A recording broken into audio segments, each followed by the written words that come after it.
ప్రభుత్వం నిమ్మకు నీరెత్తినట్టుగా వ్యవహరించడం, అదే మాదిరిగా మేమే గొప్ప నాయకులమని భావించినటువంటి వాళ్ళు ఇంట్లో ఉండి పిలుపునియడం, లేదంటే రెచ్చగొట్టే ధోరణిని అవలంబించి ప్రజలను యువతను ప్రేరేపించడమే సరిపోయింది తప్ప తెలంగాణ వచ్చేటట్టు లేదు అని ఎంతోమంది బలిదానాలు చేసినటువంటి సంగతి మనందరికీ కూడా తెలుసు. ఆ త్యాగాలు నిజంగా వృధా అయినట్టుగానే నేను భావిస్తా ఉన్నా. రాష్ట్రం సిద్ధించింది, కానీ కాపలా కుక్కలా ఉంటా అన్నటువంటి వాళ్ళు ప్రభుత్వాన్ని నడపాలి, అవినీతి చేయాలి, లక్షల కోట్లకు పడగలెత్తాలనే లక్ష్యంతోనే ముందుకు పోయినరు తప్ప తెలంగాణ ప్రజలు ఆశించినటువంటి సమాజాన్ని నిర్మించాలనే సంకల్పం వారికి లేకపోయినటువంటి కారణంగానే నాలాంటి నిబద్ధత కలిగినటువంటి ఎంతోమంది యువకులు, నాయకులు వివిధ దారులను వెతుక్కుంటూ వెళ్తున్నటువంటి పరిస్థితి. ఈరోజు మనం గనక శ్రీకాంతాచారి మరణాన్ని విశ్లేషించకపోతే ప్రమాదం జరిగేటువంటి అవకాశం ఉంది. పాపం అమాయక మిత్రులు, మా తమ్ముళ్ళు, మా అన్నలు, నాతో పాటు తెలంగాణ ఉద్యమాన్ని ముందుండి నడిపినటువంటి నాయకులు, విద్యార్థి సోదరులు ఈరోజు మరొక్కసారి మా రక్తాన్ని చిందిస్తాం, మా రక్తాన్ని ఇస్తాం, రైతులకు మేలు చేసే దానిపైన దృష్టి కేంద్రీకరించండి అని వారు నిన్న ముఖ్యంగా బీఆర్ఎస్ పార్టీ నుండి కొంతమంది నా మిత్రులు రక్తపు బాటిళ్లతోన వారు ముఖ్యమంత్రి ఇంటిని ముట్టడి చేయడానికి వెళ్ళడం జరిగింది. కానీ పాపం మా మిత్రులు గుర్తెరగాల్సినటువంటి అవసరం ఉంది. ఇదంతా కూడా ఒక డ్రామా, లోపాయికారి ఒప్పందాలతోన రేవంత్ రెడ్డి గారు, కాంగ్రెస్ ప్రభుత్వం, అదే మాదిరిగా బీఆర్ఎస్ పార్టీ అధిష్టానం డ్రామాలు ఆడుతున్నటువంటి సంగతిని గుర్తెరగకపోతే మీరు చూయించేటువంటి దారి ఏదైతే ఉంటుందో నా అమాయక తెలంగాణ యువత, రైతాంగము, ప్రజలందరూ కూడా మరొక పోరుబాటలో అమరులు అవ్వడానికి అవకాశాలు ఉంటాయి. కాబట్టి అటువైపుగా వెళ్ళాల్సినటువంటి అవసరం లేదు. ఈరోజు రైతులకు కావాల్సింది నీళ్లు. ఆ నీటి కోసం అన్ని రాజకీయ పార్టీలు మాట్లాడుతూ ఉన్నాయి, రైతులు ఉద్యమాలు చేస్తూ ఉన్నారు, తమ నిరసన గళాన్ని విప్పుతూ ఉన్నారు. కానీ అన్ని అవకాశాలు ఉన్నప్పటికీ కమిషన్ల పేరిట ఈరోజు సమయాన్ని వృధా చేస్తూ ఉన్నారు. ఘోష్ కమిషన్ రిపోర్ట్ ఇచ్చింది, సిడబ్ల్యూసి కమిషన్ కూడా 2 సంవత్సరాల కోసం క్రితమే స్పష్టమైనటువంటి 378 పేజీలతో కూడిన రిపోర్టుతో పాటు 16 చాప్టర్లను కూడా సూచించడం జరిగింది, ఇవ్వడం జరిగింది. వాటిని దేన్ని కూడా లెక్క చేయకుండా ఈరోజు మరొక్కసారి కొత్త డ్రామాకు తెరలేపినరు కాంగ్రెస్ ప్రభుత్వము, అదేవిధంగా బీఆర్ఎస్ పార్టీ. ఈ దుర్మార్గపు ఆలోచనలకు మనం బలి కావద్దని ఈ సందర్భంగా తెలంగాణ సమాజానికి అంతా కూడా నేను వినమ్రంగా విజ్ఞప్తి చేస్తూ ఉన్నా. ముఖ్యంగా రేవంత్ రెడ్డి గారు తాను అధికారంలోకి రావడం కోసం, తాను ముఖ్యమంత్రి కావడం కోసం ఎన్ని అబద్ధపు మాటలు మాట్లాడిండో మనకందరికి కూడా తెలుసు. తాను కంప్లైంట్ ఇచ్చింది, ఫిర్యాదు చేసింది కేవలము 9,000 కోట్ల అవినీతి అన్నారంలో జరిగింది, మేడిగడ్డలో జరిగింది అని తాను ఫిర్యాదు చేయడం జరిగింది. కనీసం ఆ 3 బ్యారేజ్ల పైన కూడా ఇవ్వలేదు. సుందిల్లా, అన్నారం దానిపైన కూడా తాను ఫిర్యాదు చేయలేదు. అదే మాదిరిగా కాళేశ్వరం ప్రస్తావనే లేదు. కానీ భారతీయ జనతా పార్టీ కేంద్ర ప్రభుత్వం పైన నిందా ఆరోపణలు చేస్తూ ఉన్నాడు. దీన్ని నేను తీవ్రంగా ఖండిస్తూ ఉన్నా. నీకు దమ్ముంటే రాష్ట్ర పరిధిలో ఉన్నటువంటి ఏసీబీ, సిబిసిఐడి ముందున్నటువంటి ఎన్నో ఫిర్యాదులను ఎంక్వైరీ చేసేటువంటి అవకాశం ఉంది. ఎవరైనా శిక్షార్హులు ఉంటే వాళ్ళను శిక్షించాల్సినటువంటి హక్కులు తెలంగాణ ప్రజలు నీకు ఇచ్చిండ్రు ముఖ్యమంత్రి హోదాలో. వేటిని లెక్క చేయకుండా ఎక్కే విమానం దిగే విమానం అనుకుంటూ నీకు విజిలెన్స్ కమిషన్ ముందున్నటువంటి కంప్లైంట్లను పరిశీలించే సమయం లేకుండా ఇంకెక్కడైనా కొంత సమయం దొరికితే, నేను తప్పు పట్టడం లేదు, నీ కుటుంబ సభ్యులతోన మనమళ్ళు మనమరాళ్ళతోన సమయాన్ని గడుపుతున్నావు, మంచిదే. కానీ తెలంగాణ ప్రజలు సాగునీటి కోసం గోసపడుతున్నటువంటి విషయం పైన కూడా దృష్టి కేంద్రీకరించాలి. మనం మాట్లాడితే గత ప్రభుత్వం చేసినటువంటి అప్పులలో భాగంగా 35,000 కోట్ల రూపాయలు మిత్తితో కలిపి అసలుతో కలిపి 35,000 కోట్ల రూపాయలు నా ప్రభుత్వం చెల్లించింది అని ప్రగల్భాలు పలుకుతా ఉన్నావు రేవంత్ రెడ్డి గారు. 300 కోట్ల రూపాయలు ఈ బరేజ్ల పైన ఖర్చు పెడితే సాగునీరు అందడానికి అవకాశం ఉందని ఏ అవగాహన లేని రైతులు మాట్లాడుతున్నారు, కొంత పరిజ్ఞానం ఉన్నటువంటి మేధావులు మాట్లాడుతున్నారు. ఇరిగేషన్ శాఖ పైన వ్యవస్థ పైన అవగాహన ఉన్నటువంటి వాళ్ళు 300 కోట్ల రూపాయలు ఖర్చు పెట్టే విషయంలో ఎందుకింత ప్రతిష్టకు పోతా ఉన్నావు? ఎందుకు బీఆర్ఎస్ పార్టీ అడగలేకపోతా ఉంది? బీఆర్ఎస్ పార్టీ నిజంగా శ్రీకాంతాచారిని ప్రేరణగా తీసుకోవాలి. శ్రీకాంతాచారి నేను మళ్ళీ కూడా బ్రతికితే తెలంగాణ కోసం చావడానికే నేను సిద్ధంగా ఉంటా అని చెప్పిండు. ఎస్, మీ యావ అంతా కూడా తిరిగి మళ్ళీ అధికారంలోకి రావాలని. అధికారంలోకి వచ్చి వరగబెడతారా అంటే అదేం లేదు. ఒక్కసారి మళ్ళీ అధికారంలోకి వచ్చి ఈ మూర్ఖపు ముఖ్యమంత్రి చేతుల్లో ఓడిపోవడం అనేది మేము జీర్ణించుకోలేకపోతా ఉన్నాం. మళ్ళీ ముఖ్యమంత్రి హోదాలోనే మా ప్రభుత్వము మా పార్టీ అవసరం అనుకుంటే రాజకీయాల నుంచి వైదొలుగుతుందని మాటలు మాట్లాడుతూ ఉన్నాం. తెలంగాణ ప్రజలకు మళ్ళీ మిమ్మల్ని అధికారంలోకి తీసుకురావడం కాదు లక్ష్యం. తెలంగాణ ప్రజలు ఏదైతే ఆశించి ఉద్యమాలు చేసి తెలంగాణ రాష్ట్రం భారతదేశంలోనే నంబర్ 1గా ఆవిర్భవించాలనే ఒక లక్ష్యంతోన ప్రజలు సంఘటిత శక్తిని ప్రదర్శించి తెలంగాణ రాష్ట్రాన్ని సాధించుకున్నారు. కానీ మీరు మాత్రం అధికారం మా లక్ష్యం కాదు, తెలంగాణ వస్తే చాలు కాపల కుక్కలా ఉంటామన్నారు. ఇప్పుడు మాత్రం తిరిగి కేసీఆర్ గారు ముఖ్యమంత్రి కావడమే మా లక్ష్యం అని మాట్లాడుతూ ఉన్నారు. కానీ మా లక్ష్యం అది కాదు. మా లక్ష్యం భారతదేశంలోనే నంబర్ 1 స్థానానికి ఎదగడానికి తెలంగాణ రాష్ట్రానికి అన్ని హంగులు ఉన్నాయి. అది మా లక్ష్యం.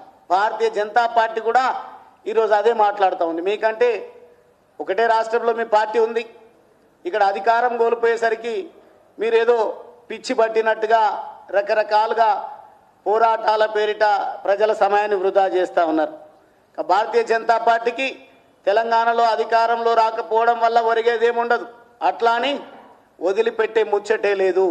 ముమ్మాటికి ఎన్నికలు ఎప్పుడు వచ్చినా భారతీయ జనతా పార్టీ తెలంగాణలో కాషాయ జెండాను ఎగరవేస్తుందనే సంగతిని కూడా ఈ సందర్భంగా నేను గుర్తు చేస్తా ఉన్నా. అయితే బీఆర్ఎస్ పార్టీకి ఉండాల్సినటువంటి నిబద్ధత ఏంది అని అంటే, మీరు అవినీతి పరులే గారు, మీరు శుద్ధపూసలు, సరే మంచిది. మీ పైన వచ్చినటువంటి ఆరోపణలను నివృత్తి చేసుకోవడం కోసం ఒక ఉద్యమానికి శ్రీకారం చుట్టండి. నాడు తెలంగాణ రాష్ట్ర సాధన కోసం ప్రజల మనోభావాలను పరిగణలోకి తీసుకొని ఈ నినాదం ఎత్తుకుంటే చాలా అధికారంలోకి వస్తారని భావించింది. సరే, మీ ఎత్తుగడలు ఫలించుండొచ్చు, తెలంగాణ ప్రజలు నమ్మొచ్చు, మనల్ని గెలిపించుండొచ్చు. కానీ ఈరోజు అవసరం అది కాదు. ఈరోజు తెలంగాణ ప్రజలకు నీళ్ళు ఇవ్వాల్సినటువంటి అవసరం ఉంది. మీ పైన వచ్చినటువంటి ఆరోపణలను మీరు కడిగి పారేసుకోవాల్సినటువంటి అవసరం. దానికోసం ఉద్యమాలు చేయండి. మీకు దమ్ముంటే, మీరు ఏ అవినీతి చేయకపోయి ఉంటే, ఏ దుర్మార్గాలకు మీరు పాల్పడనట్లయితే మీరు ఒక కొత్త కార్యక్రమానికి శ్రీకారం చుట్టండి. మా పైన వచ్చినటువంటి ఆరోపణలను ఈ కాంగ్రెస్ ప్రభుత్వం నిరూపించాలి, లేదంటే మళ్ళీ ఎన్నికలకు వెళ్ళాలని ఒక నినాదం తీసుకురండి. ప్రజలు మీకు మద్దతుగా నిలబడేటువంటి అవకాశం ఉంటుంది. ఇంత నీతిపరులు, ఇంత నిజాయితీగా ఎంక్వైరీ కోసం పోరాటం చేస్తున్నారని మీ వైపు చూసేటువంటి అవకాశం ఉంటుంది. మీరు ఎన్ని కుప్పి గంతులేసినా మీ పైన వచ్చినటువంటి మచ్చ ఏదైతే ఉందో ఈ భూమి ఆకాశం ఉన్నన్ని రోజులు మీరు కడుక్కోలేరు. మీకేమైనా నిబద్ధత ఉంటే, చిత్తశుద్ధి ఉంటే మీ పైన వచ్చినటువంటి ఆరోపణలు నిజం కాదు అని పోరాటం శ్రీకారం చుట్టండి. ఒకవేళ మీరు అవినీతి పరులు కాలేదు అని అంటే నేను కూడా తప్పకుండా మా పార్టీలో కూడా చర్చిస్తా. ఇంత మంచి రాజకీయ పార్టీ ఉంది, అవసరం అనుకుంటే ఆ పార్టీని మనం రాజకీయంగా బ్రతకనిద్దాం. వారిపైన నిరాధారమైనటువంటి ఆరోపణలే కనుక కాంగ్రెస్ ప్రభుత్వం చేస్తున్నట్టు అనిపిస్తే మనం కూడా కాంగ్రెస్ ప్రభుత్వానిపైన బీఆర్ఎస్ తరఫున మనం మాట్లాడదాము అని మా పార్టీలో కూడా నేను చర్చించడానికి సిద్ధంగా ఉన్నా. కానీ చేసిందంతా అరాచకం, అవినీతి, దుర్మార్గం. ఈరోజు మాత్రం యువతను రెచ్చగొట్టే విధంగా మరొకసారి రక్త చరిత్ర సృష్టించేటువంటి ప్రయత్నం బీఆర్ఎస్ పార్టీ చేస్తుంది. దీన్ని మానుకోవాలని నేను డిమాండ్ చేస్తా ఉన్నా. ఎన్డీఎస్ఏ ఇచ్చినటువంటి రిపోర్టు పైన కూడా మరొకసారి పదే పదే రేవంత్ రెడ్డి గారు ఏదైతే పనికిరాని మాటలు మాట్లాడుతున్నారు. ఎన్డీఎస్ఏ రిపోర్ట్ వందల సంఖ్యలో పరీక్షలు జరగాలి ఆ ప్రాజెక్టు పైన అని ఆ రిపోర్టులో పరిగణించింది, వ్యక్తీకరించింది. కానీ ఇప్పుడు మాకున్నటువంటి సమాచారం, నేనైతే ఎమ్మెల్యేను కాదు, ఎంపీ కాదు, నాకు వాళ్ళకు ఉన్నటువంటి నెట్వర్క్ లేకపోవచ్చు, కానీ సమాజంలో చర్చ జరుగుతూ ఉంది. ఇరిగేషన్ శాఖ మంత్రిగా ఉన్నటువంటి ఉత్తమ్ కుమార్ రెడ్డి గారు కేంద్రం దగ్గరికి వెళ్ళి ఈరోజు ఎన్డీఎస్ఏ కమిషన్ను విజ్ఞప్తి చేస్తున్నట్టుగా మా దృష్టికి వచ్చింది. అన్ని టెస్టులు ఎందుకు, కొన్ని టెస్టులు చాలు అని మాట్లాడుతున్నట్టుగా తెలుస్తా ఉంది. అంటే దీన్ని బట్టి ఏం అర్థమవుతా ఉంది, బీఆర్ఎస్ పార్టీ, కాంగ్రెస్ ప్రభుత్వం రెండు కూడా లోపాయికారి ఒప్పందాలతోనే ముందుకు పోతున్నట్టుగా కనిపిస్తూ ఉంది. వెంటనే నేను డిమాండ్ చేస్తా ఉన్నా, ఈ నాటకాలకు స్వస్తి చెప్పి బీఆర్ఎస్ పార్టీ తన పైన వచ్చినటువంటి ఆరోపణలు తప్పు అని భావించి ప్రజలకు తెలియపరిచేటువంటి పోరాటానికి శ్రీకారం చుట్టాలి. ఒకవేళ రేవంత్ రెడ్డికి దమ్మే ఉంటే, బీఆర్ఎస్ను ఏటీఎంగా వాడుకోవద్దు అనే ఆలోచనే కనుక ఉంటే బీఆర్ఎస్ పార్టీ పైన తగిన చర్యలు తీసుకోవాలి. నాడు కాళేశ్వరం బీఆర్ఎస్ పార్టీకి ఏటీఎంగా మారిందని చర్చ జరుగుతూ ఉంది. నేడు బీఆర్ఎస్ పార్టీయే కాంగ్రెస్ పార్టీకి, రేవంత్ రెడ్డికి ఢిల్లీకి మూటలు మోయడానికి ఏటీఎంగా ఉపయోగపడుతుందని ఆరోపణలు ఉన్నాయి. దీన్ని నిరూపించుకోవాల్సినటువంటి అవసరం ఉందని ఈ సందర్భంగా తెలియజేస్తూ, ఇప్పటికే వరద జలాలు ఆంధ్రాకు తరలి వెళ్తున్నాయనేది చర్చ జరుగుతూ ఉంది. మీకు ఏమాత్రం నిబద్ధత ఉన్నా, చిత్తశుద్ధి ఉన్నా రైతులను కష్టాల కడలి నుంచి బయట వేయాల్సినటువంటి అవసరం ఉంది. ఈ రిపేర్లకు కావాల్సినటువంటి చర్యలు చేపట్టాల్సినటువంటి అవసరం ఉంది. అనవసరంగా ప్రతిష్టకు వెళ్ళి రైతుల జీవితాలతో చెలగాటం ఆడతామంటే మాత్రం చూస్తూ ఊరుకోవడానికి భారతీయ జనతా పార్టీ సిద్ధంగా లేదు. ఖచ్చితంగా మీ రెండు పార్టీలను వేటాడి రైతుల పక్షాన పోరాటాన్ని ఉధృతం చేస్తాం. ఇప్పటికే సింగరేణిలో మీరు చేసినటువంటి దుర్మార్గాల విషయంలో మా కేంద్ర మంత్రి కిషన్ రెడ్డి గారు, మా రాష్ట్ర అధ్యక్షులు రామచంద్రరావు గారు పోరాటానికి శ్రీకారం చుట్టిండ్రు. మిమ్మల్ని వదిలిపెట్టే సమస్య లేదు. ఖచ్చితంగా ఈ రెండు పార్టీల చీకటి ఒప్పందాలను బహిర్గతం చేసే విధంగా భారతీయ జనతా పార్టీ తన అడుగులను ముందుకు వేస్తుందని ఈ సందర్భంగా సోదరులందరికీ కూడా తెలియజేస్తా ఉన్నా.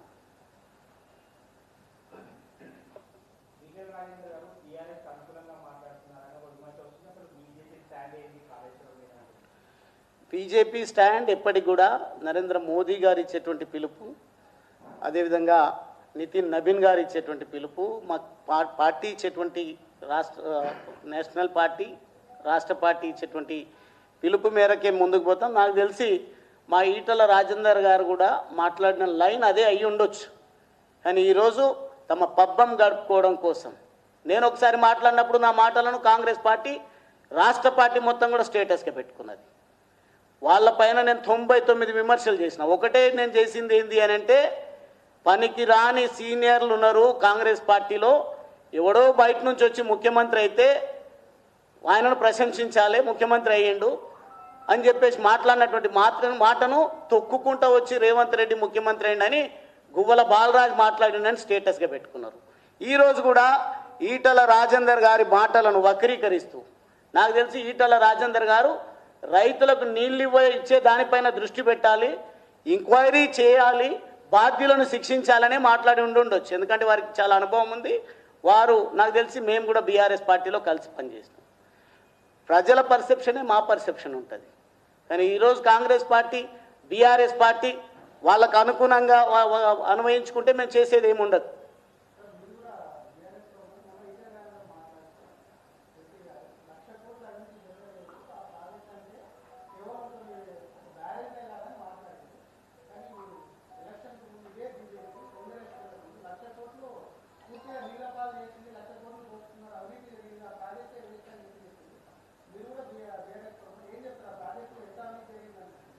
నేనేమంటున్నా, ప్రజలు చర్చించుకుంటారు, అమాయక ప్రజలు కూడా చర్చించుకుంటా ఉన్నారు. మీడియాలనే కాదు, మెయిన్ స్ట్రీమ్ మీడియానే కాదు.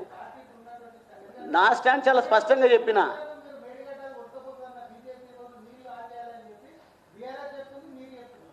మేమే కాదు, లోకమంతా కూడా అదే చెప్తా ఉంది. బీఆర్ఎస్ పార్టీ లేదంటే ఇతరులు కూడా మాట్లాడేదంటే ప్రాజెక్టు నిర్మాణానికి 1,00,000 కోట్లు అయినాయని మాట్లాడారు రేవంత్ రెడ్డి. రేవంత్ రెడ్డి తాను అధికారంలోకి రావడం కోసం 1,00,000 కోట్ల అవినీతి జరిగిందని పనికి రాని వెధవ మాటలు అప్పుడు మాట్లాడిండు.